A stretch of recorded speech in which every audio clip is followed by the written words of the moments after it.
बोल सांचे दरबार की जय। डगर बाजे साझे माई के अवन पर,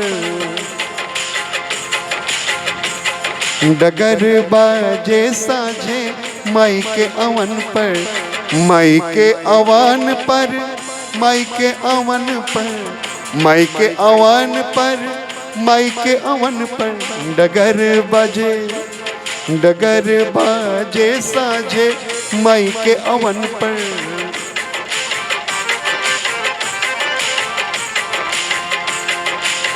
मलियत फूल देला कोहरू करहवा, मलियत फूल देला कोहरू करहवा, दूधवा हो भारी भारी दिहल बा आहारवा, दूधवा हो भारी भारी दिहल बा आहारवा।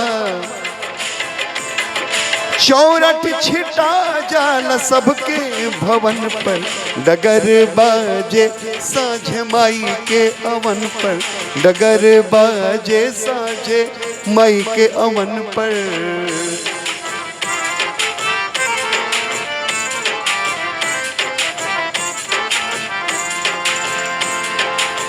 पावन पवित्र होला पखनौरातन, पावन पवित्र होला पखनौरातन, निमिया के फूल,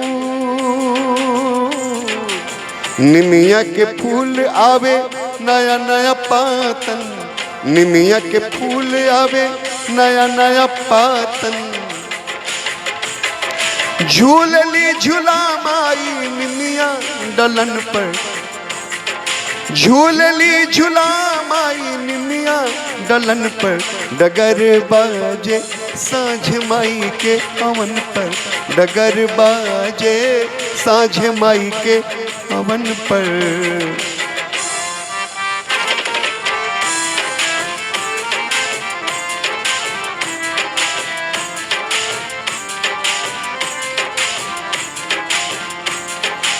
छोटे छोटे पार पाटी छोटे खटोलना, छोटे छोटे पार पाटी छोटे खटोलना, बड़ा मन भावे माई के दवन मड़ुआना, बड़ा मन भावे माई के दवन मड़ुआना।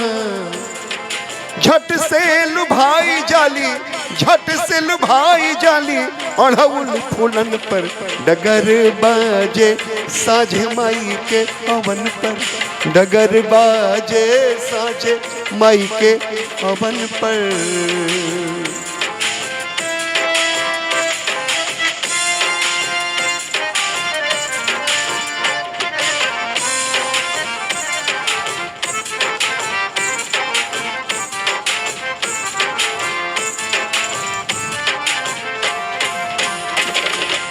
लिपि पोती घर माई के देला लोग नेवता, लिपि पोती घर माई के, लिपि पोती घर माई के देला लोग नेवता।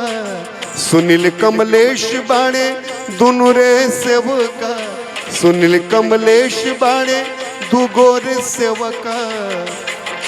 हो देवला पर दिया बारी, देवला पे दिया बारी गिरे लोग चरण पर, डगर बाजे, डगर बाजे, डगर बाजे साझे माई के अवन पर, डगर बाजे साझे माई के अवन पर, डगर बाजे साझे माई के अवन पर। जय भोजपुरी, जय भोजपुरिया। हम हैं डॉक्टर कमलेश हरिपुरी और ये गीत के लिखले बानी सुनील समाजवादी। इस चैनल के अगर अभी तक सब्सक्राइब नहीं के लिए तो बटन दबा के सब्सक्राइब कर दी। बहुत बहुत धन्यवाद। जय माता दी।